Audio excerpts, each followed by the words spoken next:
Man, I went to the gun store today, y'all, to grab myself some extra artillery, to treat myself to something nice for these festive times that we living in. And when I tell y'all I was the only black person in there, I was the only black person in that motherfucker. And I go to this one all the time. This is the main shop and range that I go to. So every time I went in there, I ain't always been the only black person. But this time was different because I'm like, yo, I'm just gonna run in there on my lunch break, grab what I want real quick, and just dip out. When I tell you, and it was like 1:30, bro, 2 o'clock at the latest. When I tell you, bro, these white folks was piling in this bitch, you would have thought this shit was some type of convention, bro. Like, I seen a group of like maybe 18, 19 at the oldest year old white boys in there. Each one of them white boys had like 2 rifle bags and shit. Getting ready to go to the range. They treating that shit like it's laser tag. Chopping it up, oh yeah, talking about school and all this other shit. Then you got all these other white dudes in there with their wives. Bro, they grabbing ammunition. They grabbing silencers, bipods. I'm like, yo, man, this shit is fucking crazy, bro. And I'm like, this shit is wild, bro. I had to grab myself some extra ammunition because I'm like, yo, y'all not about to leave me with nothing, bro. Leave me out here high and dry like that. It's like, fuck that shit, bro. I was like, damn, maybe I should buy me something else. This shit is fucking ridiculous. And I know it's election time, so, you know, these NRA type of motherfuckers start losing their top a little bit and go over the edge. But, bro, this was different because I didn't been to the store and the range around election time before, and it was never like this, bro. Not no 1 o'clock on a weekday. I know it's Friday and shit, but 1 o'clock on a weekday, people bringing their whole fucking families. And I looked on their website too. It wasn't no type of special event or nothing, bro. These folks was not fucking around, bro. Every white person that walked in that bitch, they was headed straight to the range and had like 2-3 rifle bags with their ass, bro. They was not fucking around. I'm like, man, my people gotta hurry up and get in here and load up, because I don't know what the fuck they doing, but they damn sure ain't playing. I'll tell you what, Jake, what you need to load up on is the truth. Getting this wisdom and knowledge and understanding as fast as you can, as soon as possible. That's a sign showing that Esau knows what's up, and they're preparing ultimately for that time, Jacob's trouble. With that, I'd like to say, call on Allah, Yahweh, Shem, Shah, Shem, Kadash, the honest apostle, Oscar, no son, peace, citation, hope for like Shalom. And in our main title's lesson, you Jakes need to tap into your spiritual blessing. The gun is not it. This video ultimately was shown by the brother from GMS South Carolina. No, Salakia, GMS San Francisco, out there in California. He's the one that pretty much brought out this video. He combined it with some other videos, but I just wanted to just get this part out. And you see this Jake in this video, in the TikTok. He was mentioning about how there was these group of Edomites coming into the ammunition store, and it's almost looked like it was a convention going on, which it wasn't. It was just regular Edomites coming in there on a 1 p.m. on a Friday, and you would have thought they had an event going on with the amount of Edomites that was there. And that goes to show you that Esau already knows what's coming up in this society. They already know what's up. They're seeing shit that go on in the news, and they already know the state of this country's going down. And mind you, they're taking all that into notice, and they are also pretty much preparing for a time period that many Jakes are pretty much oblivious to, especially even Jake in Christian churches. So there's an article I want to bring out, and it says about racism plays limited role in patterns of gun ownership, study reveals.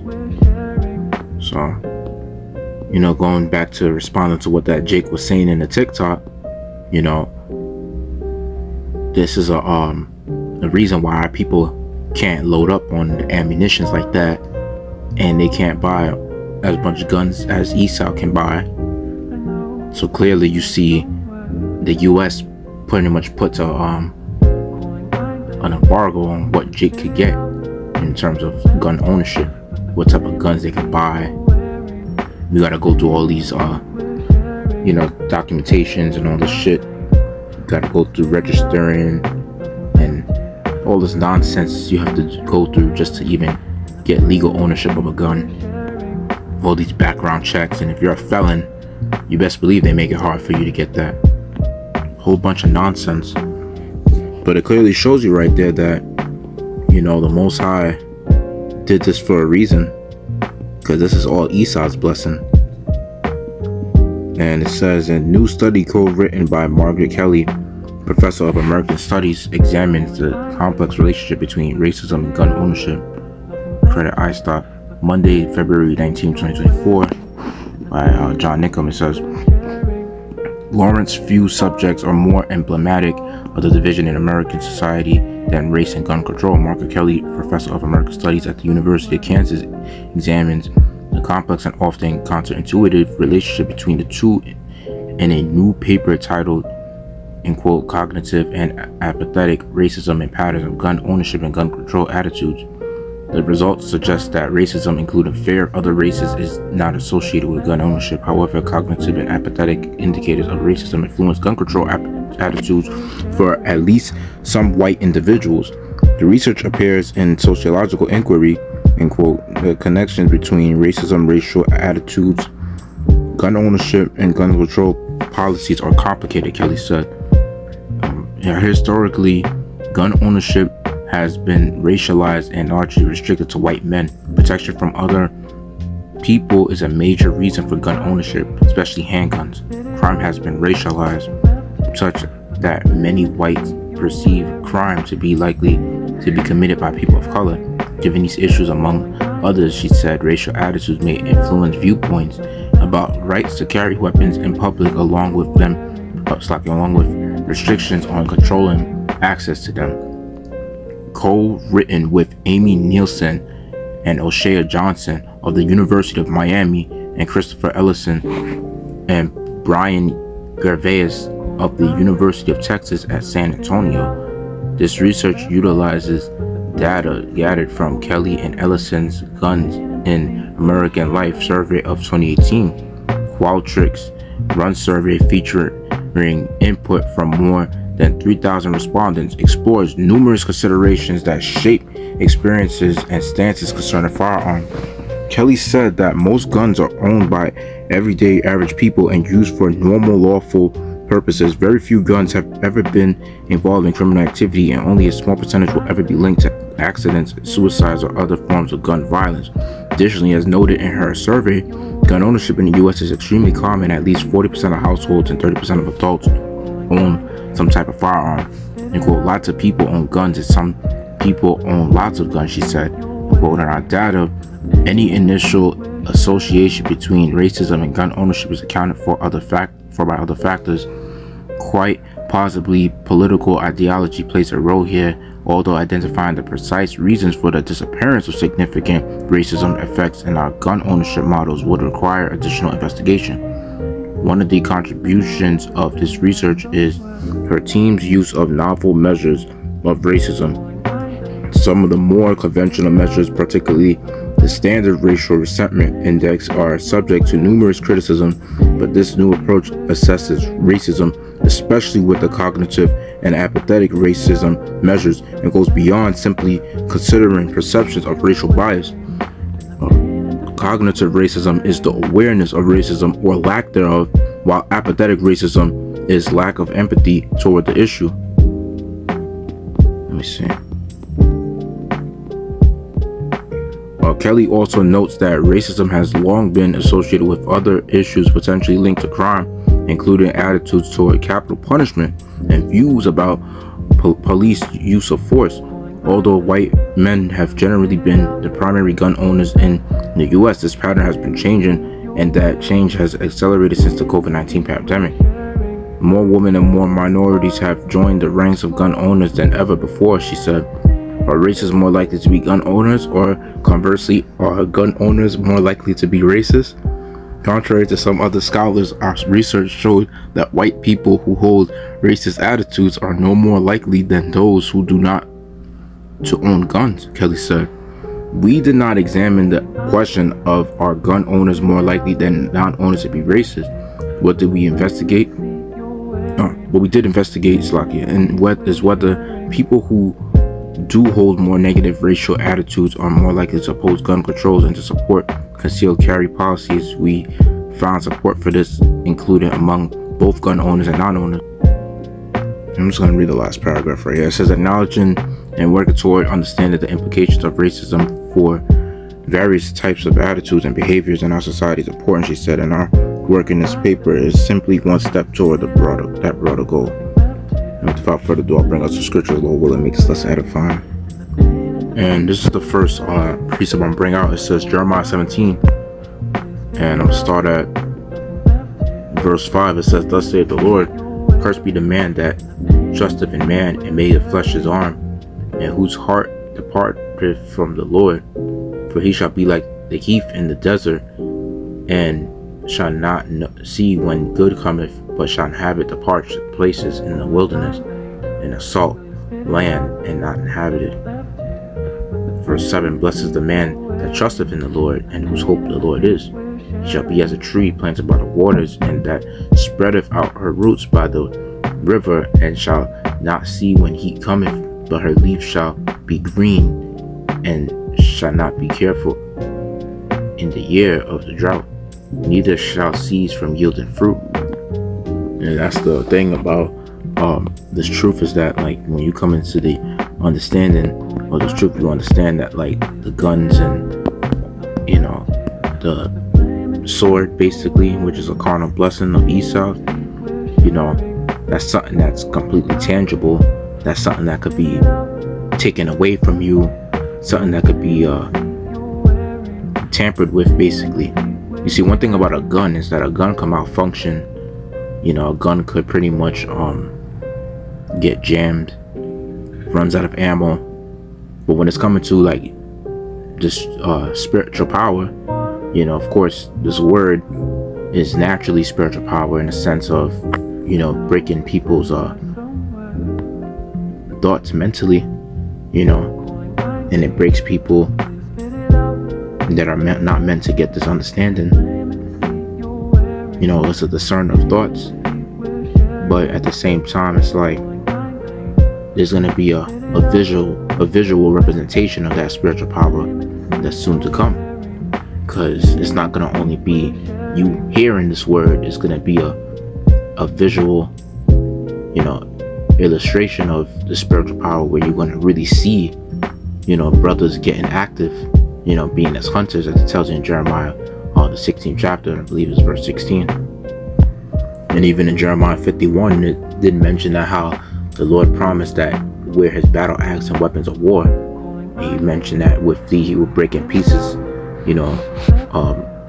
all the nations, and destroy kingdoms, men and women, made in little children. So the Lord even promised that to his men.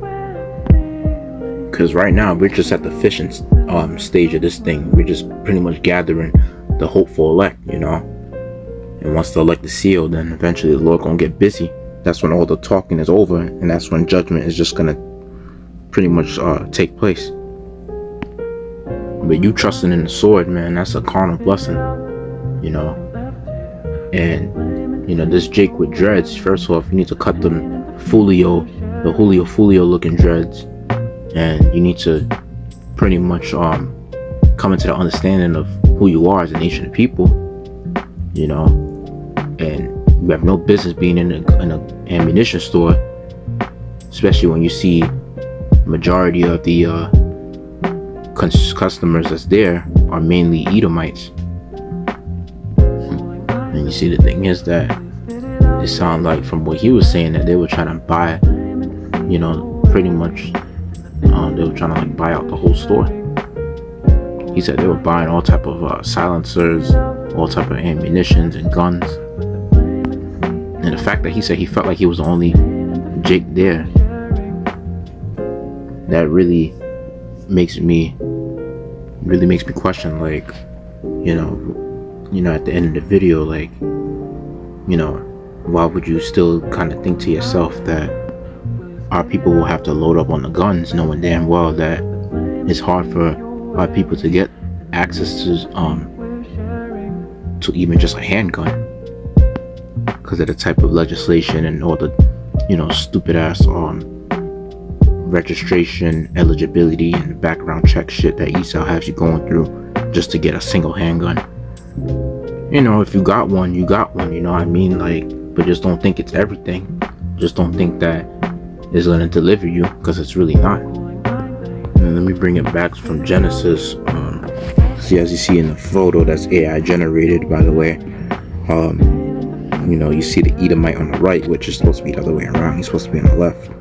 And you see the other Jake on the left holding the Bible, which he's supposed to be on the right.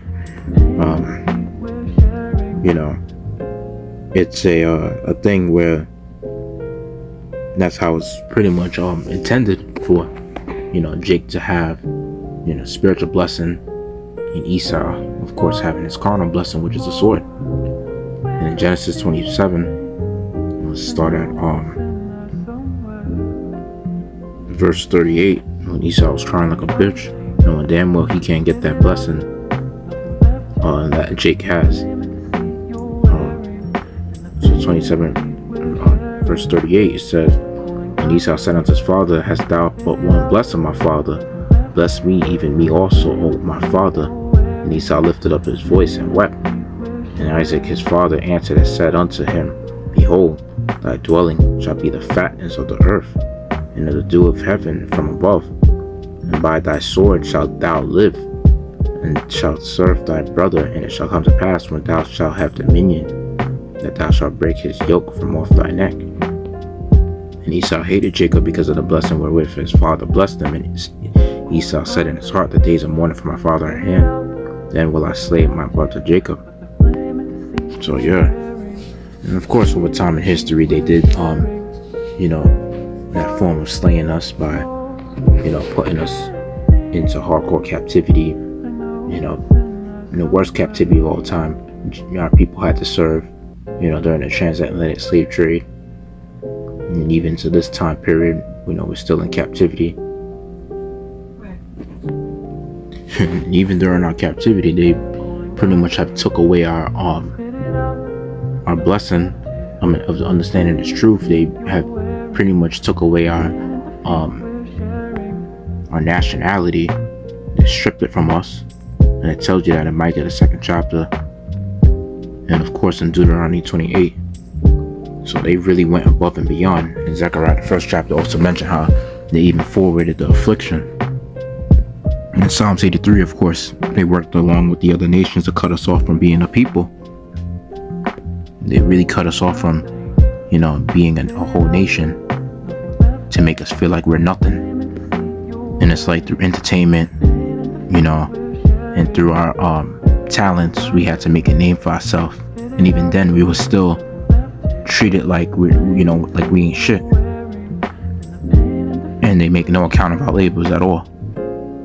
And it shows you that perpetual hatred that Esau has, as it says in Ezekiel the 35th chapter. And so going into verse 40, Genesis the 27th chapter, verse 40 mentions about how the sword that Esau shall live by, and that sword is pretty much a booby trap blessing. You know what I'm saying? That's a bootlegged blessing that Esau has, because the sword will come out function, right? A sword is tangible. That's a tangible blessing that Esau has. Anybody could take that away from you. Anybody could destroy it. Anybody could, make it malfunction, depending on the type of weapon it is, of course. And in this sense, the modern day sword is the gun. So that could definitely be jammed or, hijacked or stripped from you. It could even also backfire on you.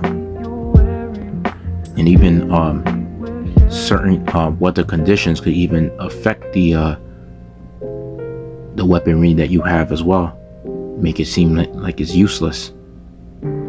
On top of it, Esau got the fatness of the earth as well, which that's only a certain portion of the earth that Esau has access to, because it's not like Isaac told Esau that he's going to have the full access to the earth. He just said the fatness of it.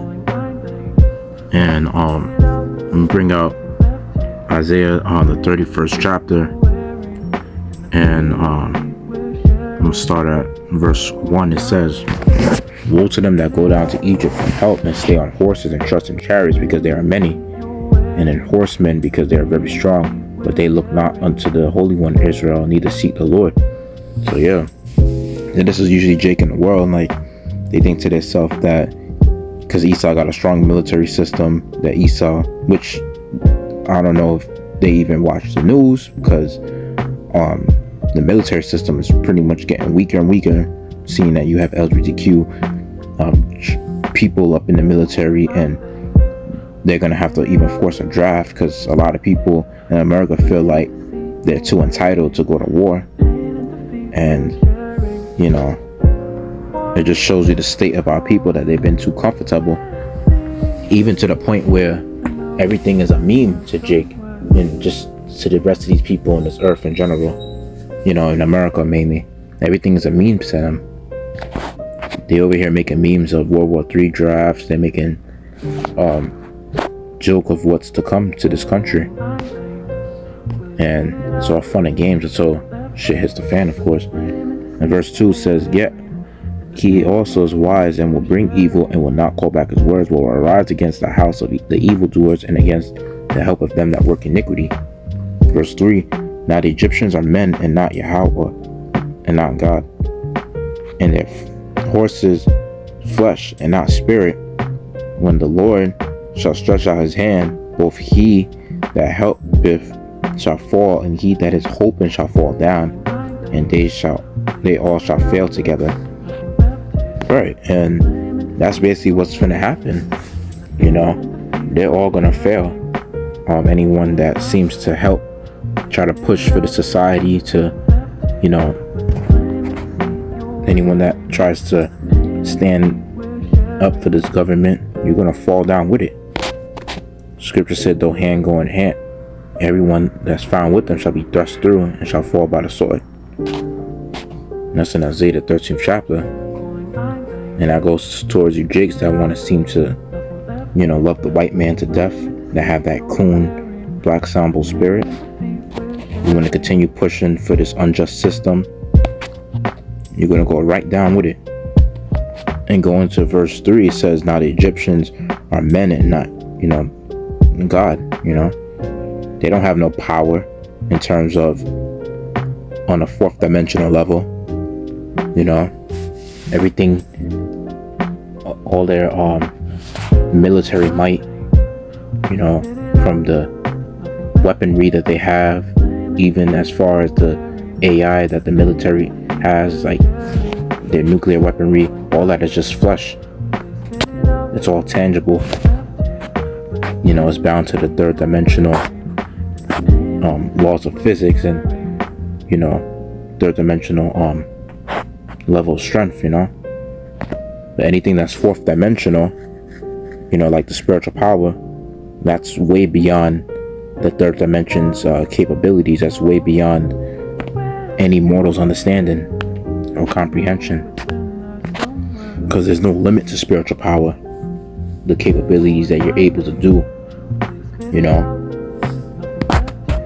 And first, of course, before the spiritual power, you know, you have to get right with the Heavenly Father and get in this truth, you know what I mean?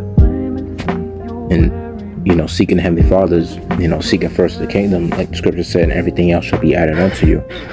So that right there shows you that when you get right with the Heavenly Father, you're going to be under his protection, and he's going to fight for you.